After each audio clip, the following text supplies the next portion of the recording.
I live back in the woods, you see. A woman and the kids and the dogs and me. I got a shotgun, a rifle, and a four-wheel drive, and a country boy can survive. Country folks can survive.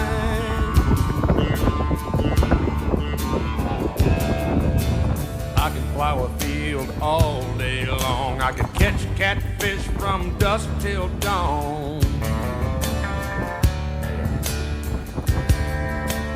Make our own whiskey and our own smoke too. Ain't too many things these old boys can't do. We grow good old tomatoes and homemade wine, and country boy can survive. Country folks can survive. All right, so I'm gonna ask the first question. Can you tell me a little bit about yourself? First off, my name is Derrick, and this is my boy Santana. He is an Andalusian horse I've been having close to 10 years now. And I'm Derrick from Richmond, California. Okay. So how did you first start getting involved with the cowboy life? To be honest, I got involved a little late. I never can afford a horse. I was busy working part-time and got a newspaper route at the age of 10 years old, so I was always busy working and playing sports. So never really could afford a horse and had the time. I got more involved when I got out of high school. I was able to afford one, and I wasn't too busy playing sports and all that. So that's when my cowboy days started. Did you have other family members that did stuff like this, or like what made you interested? Yeah, so a lot of my family is from Oklahoma, Mississippi, but a lot of the cowboys is from Oklahoma,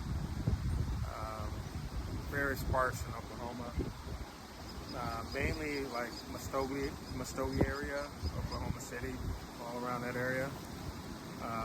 We got a family ranch out there. It's currently still running. A bunch of cowboys out there. They usually come here and go to the Bill Pickett Rodeo.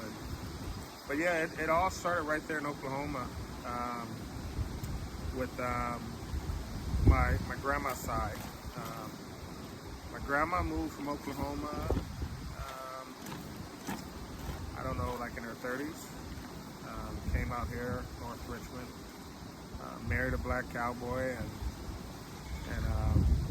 I don't know, hearing the stories about my grandma, knowing about my family in Oklahoma, it definitely had me want to tap more into my roots. So what are some values you live by as a cowboy?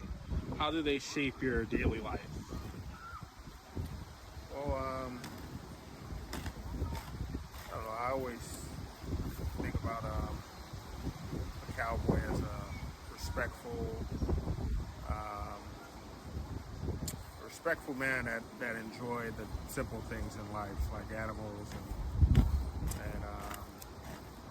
nature and stuff like that. What my horse did for me is, he forced me to stay grounded. There's days where I'm worked up, stressed out from work or whatever. I get a little stressed out. I bring that energy to him, and he just like, hold on, cowboy. He just he checks me.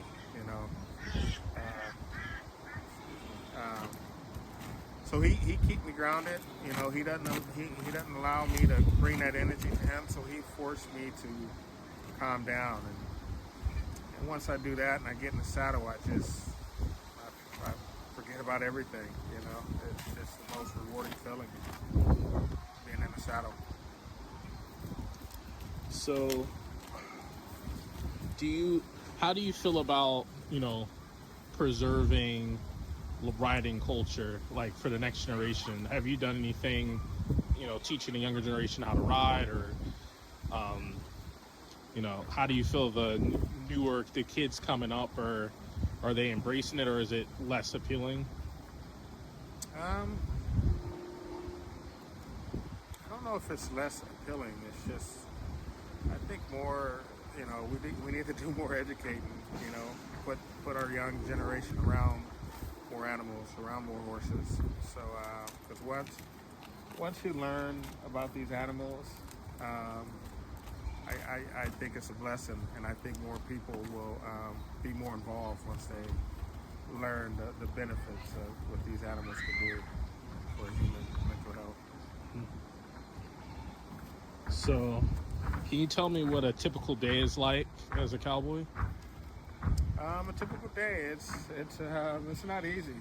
I mean, it costs money to board him. He got to eat. He eats a lot. And a typical day is just coming here, checking in. Him and I like to spend time with him in the morning.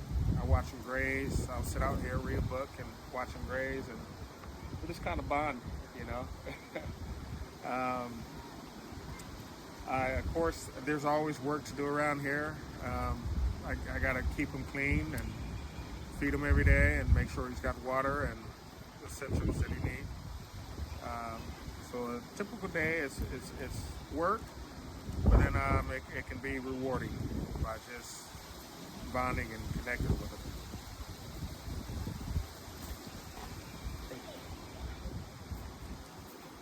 So, how does music, fashion, and language show up in your version of cowboy life?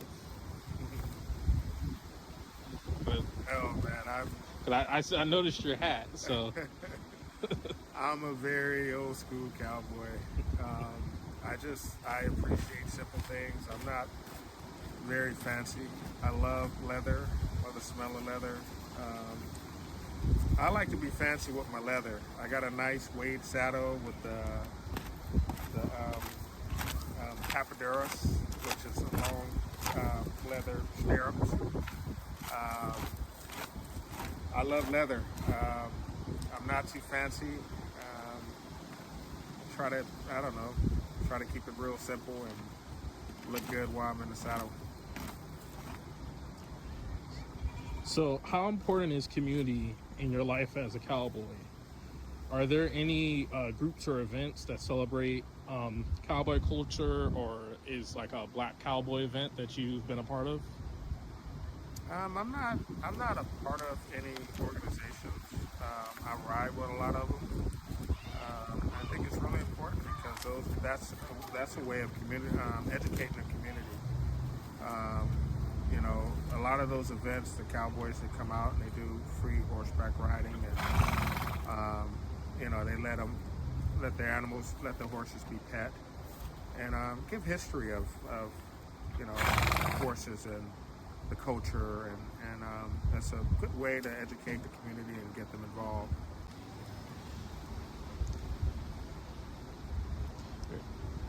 So,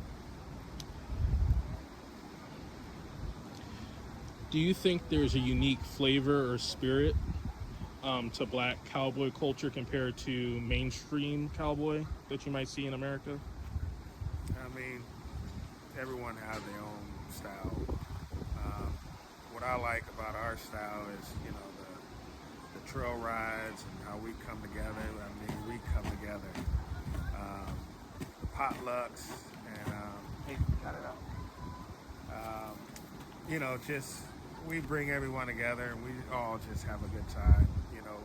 Not really competing professionally, but just out having a good time and catching up with other cowboys.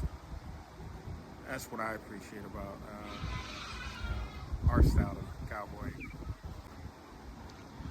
So, do you think people are more aware of Black riders throughout the country now than they used to be, or is it about the same? I would say we are getting more aware of it. We are, we just made it a holiday, Juneteenth, so African American month.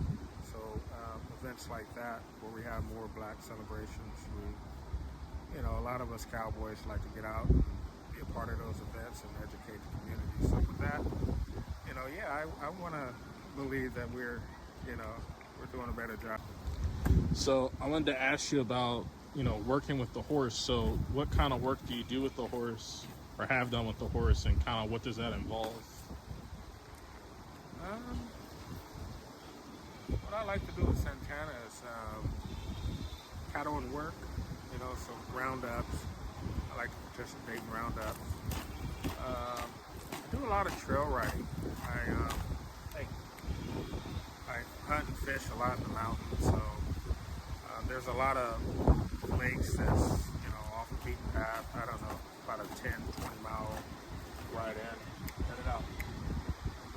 So I like to do a lot of trail rides and hunting. I like to hunt with Santana as well. Every year I usually take them to Idaho and do elk hunting. So yeah, those are the things I enjoy doing with Santana. And that's you by yourself, or like with family or friends? Sometimes I go out solo. Sometimes I'll have friends meet me. The Idaho trip when we're hunting for elk and deer. We've got a bunch of mules that we usually hook up with. So that's a large group. So what's the process for like hunting on horseback? There must be a lot of steps involved with that. The advantage we have with hunting from horseback is one of my favorite shows is Jeremiah Johnson, and one of the characters in there, he was like, hey, goddamn mule deer don't know how many feet a horse has. I'm sorry, a mule deer don't care how many feet a horse has. And what he meant by that is the advantage is when I shot my first white-tailed deer last year, I just about walked up on him and he didn't know what the heck was behind him, He turned around and gave me the longest stare, like I don't think he ever seen a brother in the woods with locks on a horse. But I definitely had the advantage because he gave me the longest pause, and that was long enough to get a shot off. Did you have to do any special training for the horse to be comfortable with a firearm, or it's pretty good? Yeah, there's some training involved with that. I started off just shooting a pistol just around them to get them familiar with the gunshot noise. And after doing that over, months, I sat in the saddle and fired the pistol off. And eventually I was able to, shoot rifles off. And now he's fine with gunshots being shot off or around him.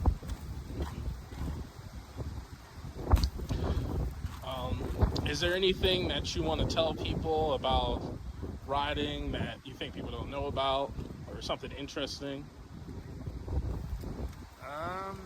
If you don't have a horse, get you one. Like I said, this is therapy. Something about being in the saddle and being connected. Santana just, always keep me grounded.